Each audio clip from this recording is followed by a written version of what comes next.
I want to start today with a quote. It's one of those lines that once you hear it, it sort of fundamentally shifts the geometry of how you visualize the past. Hmm. We all have this mental picture of World War I, right? It's muddy, it's gray, it's soldiers in trenches, barbed wire, going over the top. The Western Front, that's the image we all have. Exactly. It's very much a boys with toys sort of tragedy in the popular imagination. But listen to this.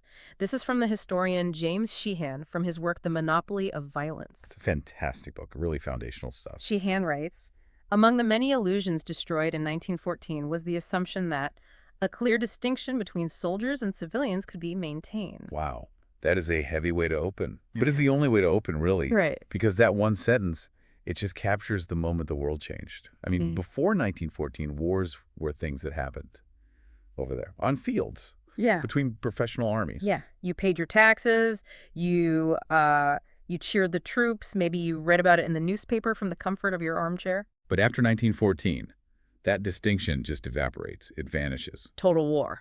That's the term that gets born from this. Exactly. Total war. And that phrase implies that everyone is a participant, whether they like it or not. If you are a grandmother knitting socks for the troops, you are part of the war effort. And if you are a factory worker making artillery shells, You're a target. You are as much a target as the soldier in the trench. And if you are a child eating less bread so a soldier can eat more, you are in the fight. and that right there is our mission for this deep dive. We are turning the cameras away from the Western Front. We're not doing trenches today. No man's land. No. We are looking at the kitchen tables, the factory floors, the bread lines, and the dark, cold living rooms of Britain and Germany. We're going to explore how this war reshaped the very fabric of society in these two nations. And we have a lot of ground to cover. I think we should probably start with the British home front, the terror from the sky, the bizarre science of war bread, and just the incredible reach of government control, And then we'll cross the line. We'll look at the German home front. which, and let's just be upfront about this, is a significantly darker story. Much darker. Mm. We're going to be talking about the Allied blockade, the infamous Turnip Winter, and what can only be described as the complete political collapse of the German state. And then, and this is the part I'm really looking forward to, we are going to sit them side by side and compare them. How were their experiences similar? Where did they diverge?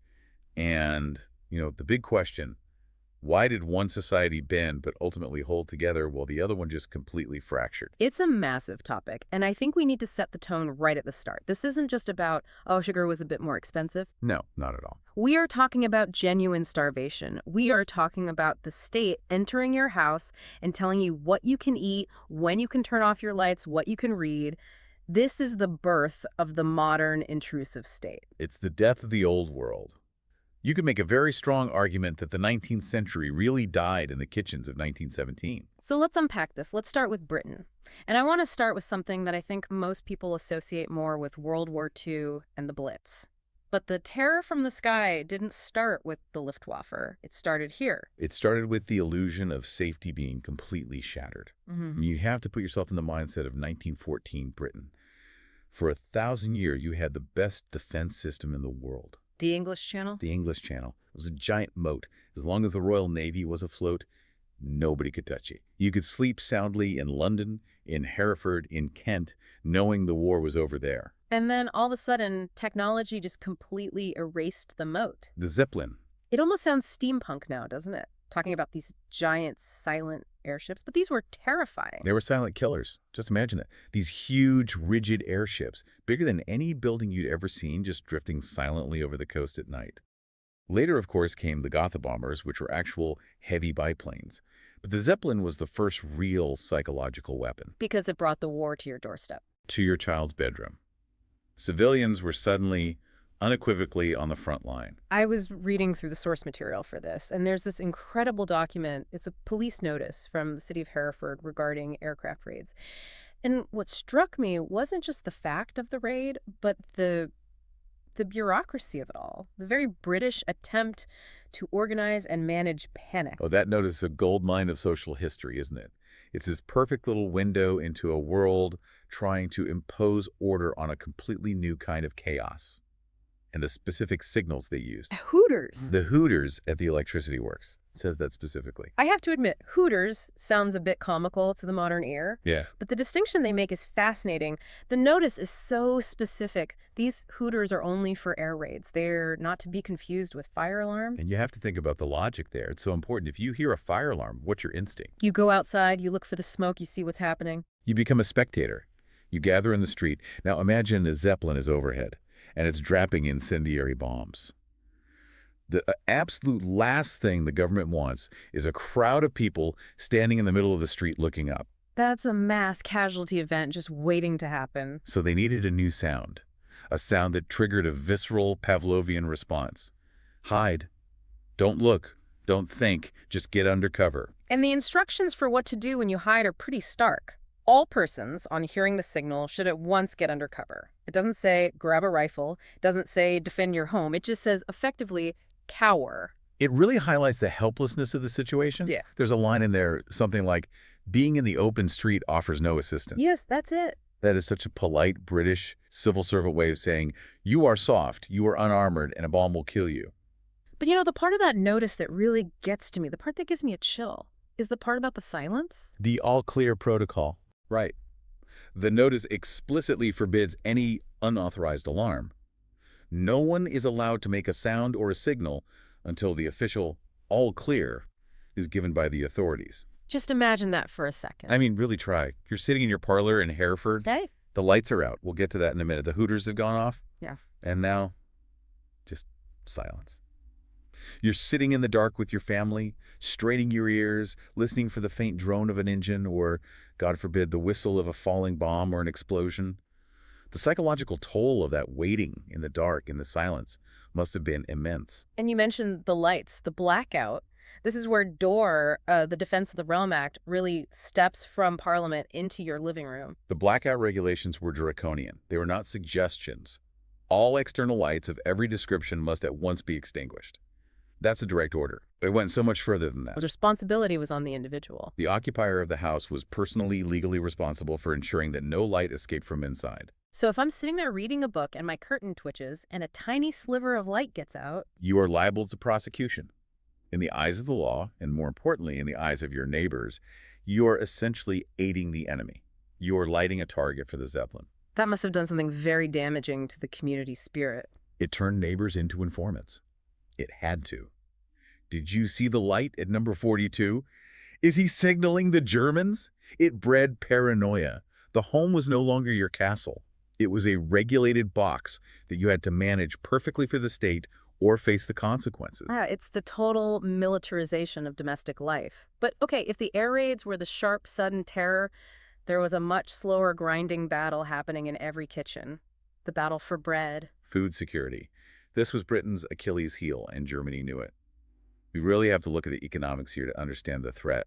Before the war, Britain was the workshop of the world, right? It was this incredible industrial powerhouse. But it wasn't the farm of the world. Far from it. I saw the stat you pulled up. By 1914, Britain and Ireland were producing only 1/5 of the wheat they consumed. 1/5! That's a staggering dependency. It is. So Yeah. 4 out of every 5 loaves of bread on a British table were made with imported wheat. Canadian wheat, American wheat, Argentine wheat. And that system works beautifully in a world of peacetime free trade and British naval supremacy. But when you are at war with Germany, and Germany has submarines, The U-boats. the U-boats changed the entire equation. They weren't just hunting battleships. In fact, their primary mission became hunting merchant vessels. They were trying to cut the artery of the Atlantic. And by 1917, they were succeeding. The situation was absolutely critical. Britain was weeks, literally weeks, away from running out of food. And this is where the government steps in. And they don't just ask nicely for people to tighten their belts. They start messing with the food itself. We have to talk about war bread. War bread. The culinary villain of 1917. It sounds like a joke, like something from a comedy sketch. But the sources go into such serious detail about this. It wasn't just that bread was scarce. The very nature of bread, what it was, changed physically. And it all comes down to a technical term. The extraction rate. This sounds a bit dry, but it's absolutely crucial to understanding why people were so miserable. A grain of wheat has 3 main parts. The bran, which is the hard outer shell, the germ, the embryo, and the endosperm, which is the starchy middle bit. And the part that makes nice, fluffy white flour? Precisely. To get that white flour, you mill the grain, and then you sift out all the bran and the germ. You keep about 70, maybe 75% of the original grain. But that means you're throwing away 25%. Exactly. You are throwing away a quarter of the biomass. When U-boats are sinking your grain ships every day, you cannot afford to throw anything away. So the government mandated that the extraction rate had to go up. First, it went to 81%. Okay, so a bit more of the brain is going in. Then, by the spring of 1918, it went up to 92%. Right. 92%. So you were basically just sweeping the floor of the mill and chucking it all in. You're putting everything in, the husk, the germ, bits in the stalk, and this has serious biological consequences. Humans, unlike cows, are not designed to digest that much cellulose. We don't have the right gut bacteria for it. So stomach issues. Widespread digestive distress. The bread acted like a laxative for many people, but it was also a chemical disaster for the process of baking. The sharp, hard pieces of bran would physically cut the gluten strands in the dough. So the bread wouldn't rise properly? It wouldn't rise at all. It was dense, it was heavy, it was often dark gray or even black. The source material describes it as underbaked and soggy. And ropey. Ropey? What does that even mean? It's a specific type of bacterial spoilage. Because the bread was so wet and dense, it was the perfect breeding ground for bacteria that would create these sticky, stringy threads inside the loaf. It was objectively disgusting. So it's indigestible, it looks awful, and it spoils easily. Yes, but here is the kicker. The government knew it was unappetizing, and they actually leaned into it. They used it as a tool. This is the part that just blew my mind, the stale bread law. The household bread order. It's one of the most incredible pieces of wartime legislation. It made it illegal for a baker to sell a loaf of bread that was less than 12 hours old. And at some points, they tried to push it to 24 hours. Okay, let's just pause on the logic there because it sounds insane. The government made it a crime to sell fresh bread. Why on earth would they do that? Because fresh bread tastes good. Right. Think about it. You walk past a bakery, you smell that warm yeast, it's irresistible. You buy a loaf, you tear a chunk off on the way home. You end up eating more than you strictly need because it's a pleasure. And the government wanted to remove the pleasure. They wanted to actively discourage consumption. They wanted the bread to be hard, cold, and uninviting, so you would only eat as much as you absolutely had to for survival. That is, it's almost diabolical in its cleverness. It's weaponized user experience. We will feed you, but we will make sure you hate every bite of it so you don't ask for more. It's behavioral economics before the term even existed. Right. They were managing demand by deliberately degrading the quality of the product. And of course, it wasn't just bread. Eventually, they had to bring in full-scale rationing in 1918. Which was actually quite late in the war, wasn't it? Very late compared to Germany. But when it came, it was strict. Meat, sugar, butter all severely restricted. Sugar, butter, and cheese consumption for the average person was halved. Meat purchasing was a nightmare. The British diet really just became potatoes and tea. But, and here's where it gets really, really interesting. There is this massive historical debate about the result of all this. You'd think, okay, bad bread, less meat, everyone must have been getting sick. That's the logical assumption. And certainly many people felt wretched and miserable. But there is a very influential thesis by the historian J.M. Winter. He looked at the hard data, infant mortality rates, life expectancy, disease rates, and he argued that for the working class, for the poorest of the poor, civilian health actually improved during the war. That seems completely counterintuitive. How on earth does a war with food shortages make you healthier? It's all about the baseline you're starting from. Before the war, the British working class in the industrial cities was living in abject poverty. Malnutrition was a standard. Rickets was common. When the war started, two enormous things happened. One, full employment. Everyone had a job in a munitions factory. Everyone had a job and wages went up. So poverty, in the absolute sense, decreased. And two, rationing. Because rationing levels the playing field. It levels the playing field. In a pure free market system during a shortage, the rich buy up all the food and the poor starve. With rationing, the Duke and the Dustman get the exact same sugar allowance. The government, for its own reasons, ensured a minimum caloric floor for every single person. Because they needed the workers to be strong enough to build shells. Exactly. Yeah. The war machine couldn't run on starving workers. So for the poorest people who were chronically underfed before 1914, rationing actually guaranteed them a more stable, if boring, diet than they'd had in peacetime. So the average health of the poor went up, even if the average enjoyment of food for everyone plummeted. That is a fascinating paradox. The war machine required a base level of human maintenance that peacetime capitalism hadn't bothered to provide. Precisely. But to achieve that, to manage that entire system, the government had to become a dictator. Which leads us to the mechanism of that control. The DORA, the Defense of the Realm Act. We touched on it with the blackouts, but it was so much more than just telling people to turn their lights off.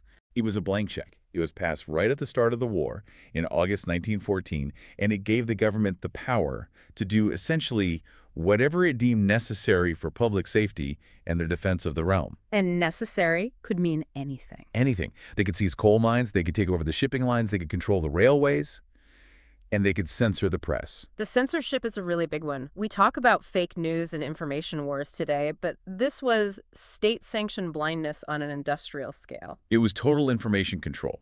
If there was a disaster at the front, let's take the first day of the Somme with almost 60,000 British casualties, the newspapers were not allowed to report the full horror. Why? To prevent panic. To maintain morale. It was that simple. If you, the public, knew the true, staggering cost of the war, you might stop buying war bonds. You might go on strike. You might stop eating your ropey bread and demand peace. So you had to be protected from the truth. So the civilian population is living in this carefully curated reality where the war is always difficult, but victory is always just around the corner. Yes. And what's really telling is that the government wasn't just looking at winning the war. By 1917, they created the Ministry of Reconstruction. This is crucial for understanding the British mindset.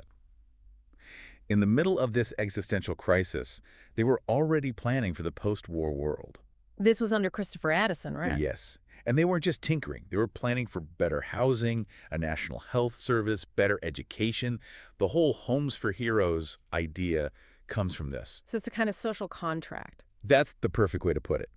The government realized that if you ask people to make this level of sacrifice, to give up their sons, their food, their liberties, you have to promise them a reward at the end of it. You have to offer a future that makes the present suffering worthwhile. Stick with us, eat the bad bread, send your boys to the front, and we promise we will build a better country for you when this is all over. Exactly. It gave the suffering a purpose. And that was a powerful, powerful tool for maintaining social cohesion. Now, we can't talk about the British home front without talking about arguably the biggest social shift of all, the role of women. It's the classic textbook topic, but for a very good reason. The mass mobilization of women into the workforce completely changed the visual and social landscape of Britain. And we need to be clear, it wasn't just helping out, was it? I think we sometimes have this gentle image of ladies knitting circles and rolling bandages, but we're talking about heavy industry. We are talking about the munitionettes. Hundreds of thousands of women working in chemical plants, handling TNT, operating heavy machinery. It was dirty, dangerous work. I've read about the Canary Girls. Yes. The picric acid and TNT they worked with was incredibly toxic. It would seep into their skin and turn it a bright jaundiced yellow. It turned their hair ginger. It caused liver damage, anemia. These women were literally risking their lives every single day, not from bullets, but from industrial explosions and slow poisoning. And beyond the factories, there was the land army. The Women's Land Army. I mean, think about it. The farms were emptied of two things: men and horses. The men were conscripted, and the horses were requisitioned for the army. Someone had to plow the fields and bring in the harvest. So you had city girls from London and Manchester putting on breeches, which was a scandal in itself, It's a huge scandal. and learning to drive tractors and milk cows. It must have been a culture shock on every level. It completely shattered the Victorian idea of female fragility, didn't it? You can't credibly tell a woman she's too delicate to cast a vote when she's spending 10 hours a day building the artillery shells that are saving the country. It made the argument for women's suffrage, at least for some women, undeniable. It did. But again, let's not romanticize it too much. It was grueling, low-paid, dangerous work. But, and this is the crucial part, it gave women a paycheck. It gave them a degree of economic and social independence that they had never, ever had before. So, to sum up Britain, the society is strained, the food is terrible, the lights are out, the government is reading your mail, but the system is functioning. It's creaking and groaning, but it's holding. There's a grim sense of we are all in this together, enforced by law and sweetened by promises of a better future. Strain, but not fracture. That is the essential British story. Now, take a deep breath. Because we are crossing the North Sea. And the story in Germany is not about strain. It is about collapse. Germany. Okay, so let's set the scene. Britain had the U-boats attacking its supply lines, But Germany was up against the full might of the Royal Navy. And the Royal Navy in 1914 was the single most dominant military force on the planet. They established a naval blockade almost immediately.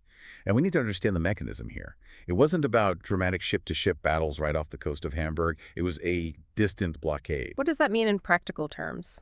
It means they didn't have to get close. They effectively locked the two doors to the North Sea, the English Channel in the south, and the gap between Scotland and Norway in the north. They mined huge areas and patrolled the rest. They declared the entire area a war zone and said that any ship trying to get to Germany would be seized. So what does that do to German imports? It means they stopped, dead.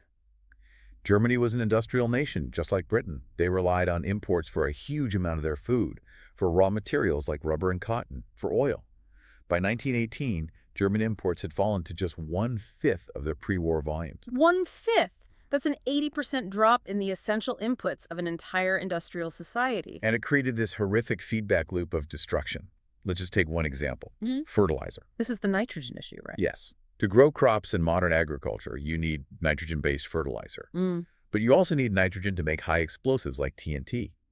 Germany was cut off from its main pre-war source of nitrates, which came from guano deposits in Chile. So they couldn't import it anymore. No. Now, German scientists were brilliant. They developed a synthetic process, the Haber-Bosch process, to fix nitrogen from the air, a Nobel Prize-winning discovery. But they had limited industrial capacity to do it. So they had a choice, a terrible choice. Feed the soil or feed the guns. And every single time, they chose the guns. They diverted the nitrogen to the munitions factories. So the German fields went without fertilizer year after year. Crop yields plummeted. And then, just like in Britain, the army took the horses. We forget how biological the WWI economy still was. Farms ran on horsepower. The army needed millions of horses to pull artillery and supply wagons, so they requisitioned them from the farms. Then they conscripted the farm workers and sent them to the front. So look at that brutal equation. No fertilizer, no horses, no workers. It's a mathematical recipe for famine. And that famine arrived with an absolute vengeance in the winter of 1916 to 1917, the turnip winter. I feel like this name, the Turnip Winter, it sounds almost quaint, doesn't it? Like something from a Grimm's fairy tale. But the reality was a slow-motion horror film. What was the catalyst? What pushed them over the edge that particular winter? It was the weather. A wet, cold autumn in 1916 caused the potato crop to fail. It was ruined by blight, and much of what did grow rotted in the fields before it could be harvested. And the potato was everything to the German diet. It was the caloric backbone of the nation. It was cheap, it was filling, it was versatile. When the potato crop failed, there was simply nothing to replace it with. Except the Stekrup, the Swedish turnip, or as we might call it, the rutabaga.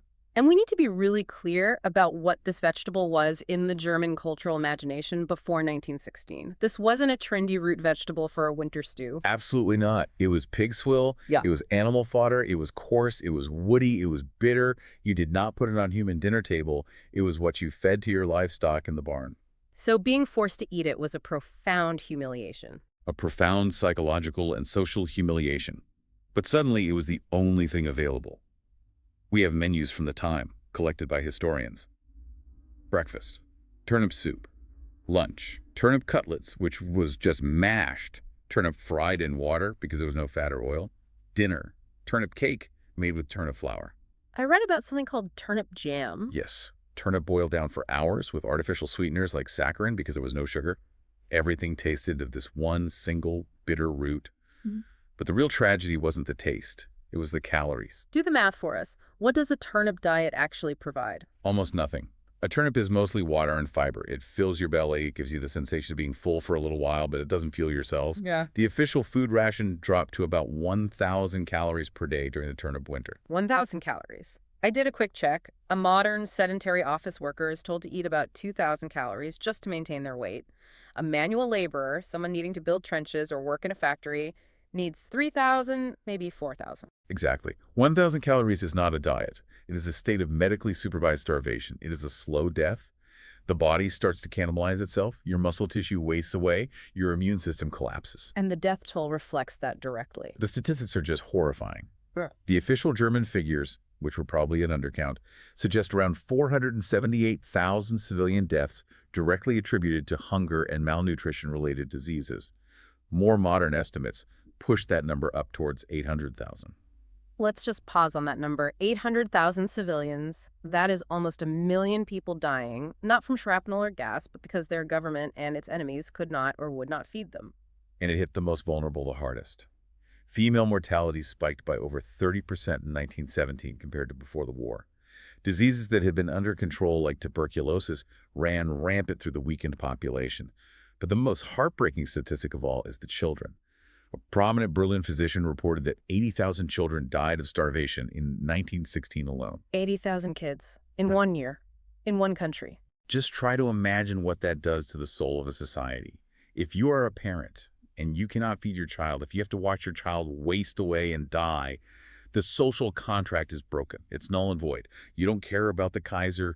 You don't care about the glory of the fatherland. You just want bread.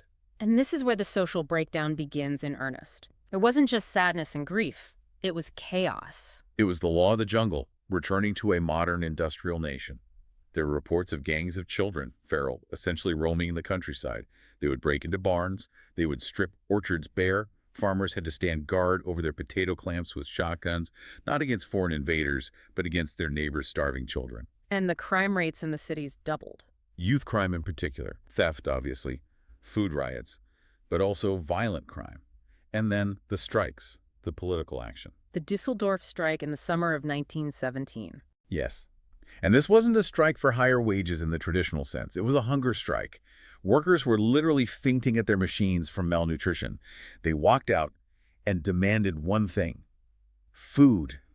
And when the government couldn't provide it, the last vestiges of state legitimacy just evaporated. This connects directly to the political collapse. In 1914, Germany had this concept called the Burgfrieden. The fortress peace or castle peace. A great name, very evocative. It was this powerful, romantic idea. Germany is a fortress under siege from its enemies, and inside these walls, we are all brothers. All our political squabbles are set aside for the good of the nation. And it worked at first. It worked brilliantly. The political parties, from the conservatives to the liberals, all agreed to suspend their differences. Even the Social Democrats, the SPD, who were avowedly anti-militarist, voted for the war credits. There was this incredible euphoric wave of national unity. But turnips destroy unity. Hunger is the ultimate solvent for political unity. As the war dragged on and the turnip winter set in, the working class looked at the rich, who could still get food on the black market. And they looked at the junkers, the landed aristocracy, and said, "We are not all brothers. We are dying and you are eating." The class war came roaring back. So the cracks in the Burgfrieden started to show. They became chasms. Huh. The SPD split in 1917. A radical faction broke away to form the Independent Social Democratic Party, the USPD. You had revolutionary figures like Rosa Luxemburg and Karl Liebknecht, who had been jailed for their anti-war stance, becoming heroes. They looked at Russia. Remember, the Russian Revolution happens right in the middle of all this in 1917, and they said, the Tsar has fallen. Why is the Kaiser still here? And the government tried to clamp down on this, right? They didn't just let people complain. Oh, they clamped down with an iron fist. Germany was divided into 24 Army Corps districts. How? Under the old Prussian law of siege, the local military commander in each district took executive power. It was effectively a military dictatorship. So strict censorship. Total censorship. You could not speak out against the war without being arrested and imprisoned. No dissent was allowed. But you can't censor an empty stomach. That's it, right there. You can ban a newspaper, but you can't ban hunger pangs. And by the autumn of 1918, the cumulative weight of the starvation, the grief from the millions of dead soldiers, and the dawning realization that the war was irrevocably lost, it caused an explosion. The German Revolution of 1918. It started with the sailors in the port of Kiel. They were given what amounted to a suicide order to sail out and face the Royal Navy in one last glorious, pointless battle. And they refused. That mutiny was the spark. And it spread like wildfire. It spread to the cities. Workers' and soldiers' councils were set up, modeled directly on the Soviets in Russia. The Kaiser, Wilhelm II, was forced to abdicate. The monarchy, which had stood for centuries, just vanished in the space of a week. And then into that vacuum, the Weimar Republic was born. But look at the circumstances of its birth. One historian puts it perfectly. The Weimar Republic was born under the most extreme conditions imaginable: military defeat, revolution, and national division. It inherited a starving, traumatized, and deeply broken nation. It didn't start with a clean slate. It started with a massive deficit of trust and a huge surplus of misery. So we've painted two very different pictures. Britain's strained, miserable, eating soggy bread, but holding on, and Germany's starving, eating turnips, and completely shattering. Now let's do the deep dive work. Let's bring them together. Let's really compare and contrast. Okay, I think we have to start with the food weapon. It's the central theme. Both sides tried to starve the other into submission. Britain used the naval blockade, Germany used the U-boats, economic warfare. Right, on paper, it's symmetrical. But the effectiveness of those weapons was wildly different, and that's the key. Why, though? Was it just down to geography? Geography is huge. Yeah. Britain is an island, yes, but it's an island with an open back door to the entire Atlantic Ocean. As long as the Royal Navy and later the convoy system could get ships past the U-boats, they could tap into the resources of the entire planet, the Empire, the United States, South America. But Germany is in the middle of Europe. It's continental. Exactly. The Royal Navy could physically bottle them up. Germany and its allies were fighting a closed-system war. They had to survive on what they could produce within that blockade. Britain was fighting an open-system war. So, to put it simply, Britain faced high prices and unappetizing food, but Germany faced an absolute lack of food. That's a perfect summary. Britain managed to maintain a caloric floor just above the level of mass starvation. Germany fell right through that floor. Okay, let's talk about the second theme, government control. Because on the surface, they look quite similar. Both countries abandoned 19th century liberalism. Both adopted massive state control. That's true. Britain had DORA, the Ministry of Munitions, the government taking over the coal mines and shipping. Germany had the War Food Office and the military districts. Both censored the press. Both used propaganda to hide the grim reality from their people. But the style of that control felt different, didn't it? Reading the sources, there's a different flavor to it. I think this is a crucial insight. The British government, for all its new authoritarianism, maintained a civilian face. It was a coalition government of politicians. And, crucially, through things like the Ministry of Reconstruction, it offered hope. It treated the population as partners in a difficult contract. The "you suffer now, we reward you later" model. Exactly, whereas the German state, as the war went on, became an open military dictatorship. By 1917, it was Generals Hindenburg and Ludendorff who were effectively running the country. Not the politicians. No. And they treated the population not as partners, but as a logistical resource to be managed. He issued orders. They demanded sacrifice. But they didn't offer a vision of a better post-war Germany. They just demanded victory. And when victory became impossible, they had nothing left to offer the people. The system was too rigid. So the British political system bent because it had a little bit of flexibility, that promise of reform. The German system was brittle, it was victory or nothing, and when it hit the wall of reality in 1918, it shattered into a million pieces. Precisely. Rigid systems break under pressure. Flexible systems adapt. Let's look at our third theme, the experience of women. We saw women mobilized into factories and onto farms in both countries. Yes, the visual similarity is striking.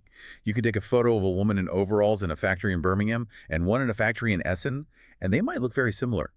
But their lived experience, their suffering, was profoundly unequal. The double burden? The double burden, but amplified to an impossible degree in Germany. A British munitionette worked a grueling 12-hour shift, but at the end of it, she could use her wages to buy her ration of that awful war bread. A German woman worked a 12-hour shift making shells, and then she had to stand in a food queue for 6 hours in the freezing rain, often for nothing more than a turnip. And often coming home empty-handed even then? Yes. The sheer physical toll on German women was catastrophic. We see it in the mortality rates. They were literally being worked and starved to death at the same time. And there was that specific, tragic legal detail you mentioned earlier regarding citizenship in Germany. It feels like a small point in the grand scheme of things, but it's so revealing of the total war mindset. It's tragedy of bureaucracy. In Germany at the time, the law stated that a woman automatically took the nationality of her husband. So if a German woman had married, say, a British man in 1910, even if she lived in Berlin her whole life and never left. even if she never left Berlin, spoke no English, and her husband had died years ago, the moment war is declared in 1914, she is legally British.